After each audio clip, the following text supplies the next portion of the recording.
Armed 7 led Princess Constance to the throne room and towards the memorial alcoves built to honor notable kings and queens of Benin. She stopped in front of King Lear III's memorial. There, on the floor, lay her father, King Kendrick, surrounded by a pool of greenish-yellow blood, his favorite Schlager sword enveloped by his blood. 5 crossbow quarrels pierced his chest. Constance's eyes widened, just like Lear III. As comprehension slowly reached into her mind who the man on the floor was, tears began to swell in Constance's eyes. Her father was dead. Her father was dead? By the same means as her forefather? How could this be? Why here? Why now? Why in the throne room? Why with a crossbow when Benin possessed dozens of more effective and more silent weapons over the last 20,000 yen-heirs? Regular crossbows were more for parades and heritage lessons than for real use in war. Why? Why kill him this way? Constance looked at the sword at her feet and picked it up, soaking the sleeves of her sapphire-blue kirtle in blood. No blood clung to the blade itself, only to its handguard and hilt. Memories flashed before her of watching her father duel with Lord Elendere for fun. Her father taught laser épée at the Tenarian monastery, she remembered suddenly.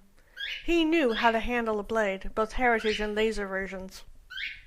Killing him by blade would be almost as difficult as killing a knight of Tenar or a knight of Gulun with the sword.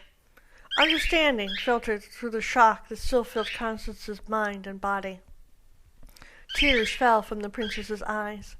Looking up and wiping tears off her face, her eyes caught more of the scene around her. Kendrick was not the only casualty. Following the path of blood on the floor, she found 12 heavily cloaked palace guards sprawled on the floor. Some were pierced with laser spears and still stuck it through their bodies. Others were slashed by some sort of sword from the looks of the wounds she could see.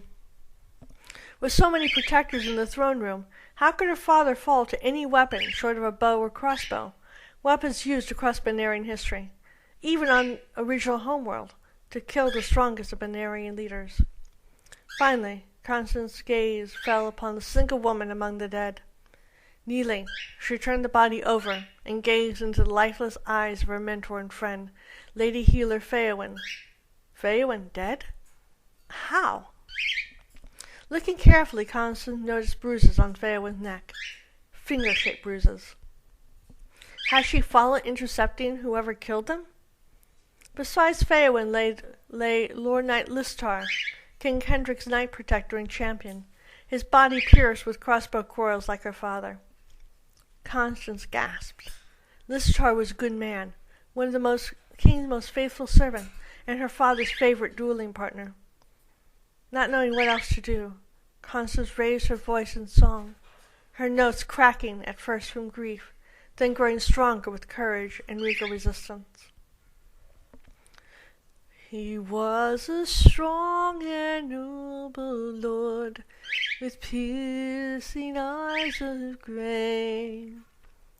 He sat upon his noble throne, shining like the dawn.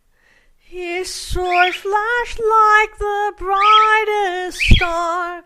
He led our people well. Yet here and now he lays in blood pierced with arrows. He was the friend of many knights. He loved the warrior games. His heart was won by a lady fair. For marriage they did wait. A kindly prince, his duty carried him to another's bed, and on her death true love returned. Finally they wed. He felt the grief of children lost to murder and to pain. I was the youngest of his blood, I'll never be the same. Here lays my Father and my Lord, I know not what to say, except my Father and my Lord were slain here on this day. Here lays my Father and my Lord, I know not what to say, except my Father and my Lord were slain here on this day.